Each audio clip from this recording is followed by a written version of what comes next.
ভাইয়ের মেয়ে, মানে আমি অনেক আদর করি তো, অনেক চকলেট দেই, অনেক আইসক্রিম দেই, এই জন্য আমাকে বাবা বলে ডাকে আদর করে। যাও বাবা, ওইদিকে গিয়ে খেলো, আমরা একটু কথা বলছি। খবরদার বাবা, একদম মিথ্যা কথা বলবে না। আন্টি, আমি ওনার বড় ভাইয়ের মেয়ে না, আমি ওনারই মেয়ে। চুপ, বেশি কথা বলবে না। তোমাকে না খেলতে বলেছি, যাও। বিশ্বাস করো সোনিয়া, ও আমার মেয়ে না। আমি মিথ্যা কথা বলছি, দাঁড়াও এখনই প্রমাণ দিচ্ছি। আন্টি, এই যে দেখো আমার আইডি কার্ড, এখানে আমার বাবার নাম লেখা আছে। আরো প্রমাণ আছে, এই যে দেখো আমার বাবা মায়ের ছবি।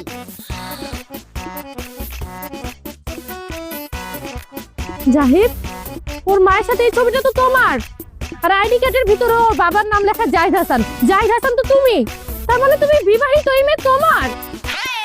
হ্যাঁ, এই মেয়ে আমার, আমি ওর বাবা, কিন্তু বিশ্বাস করো আমি একদম সিঙ্গেল, পিওর সিঙ্গেল। ফাজলামি করো তুমি আমার সাথে। এই মেয়ে তোমার মেয়ে হলে ওর মা তোমার বউ, আর যার বউ আছে সে সিঙ্গেল হয় কি করে? কিন্তু আমার বউ তো। চুপ, আর একটা কথা বলবা না। I hate you. অসভ্য তোর ফালতু থাকার কত বড় সাহস, এত বড় একটা মেয়ে থাকতে সে বলে সে নাকি সিঙ্গেল। খবরদার, আজকের পর থেকে আমাকে কোনোদিন ফোন দিবি না, আমাকে কোনোদিন মেসেজ দিবি না। যদি দেশ করে আমি জুতো দিয়ে পিটাবো। ইস রে, কত কষ্টে মেয়েটাকে পড়াইছিলাম। আশা,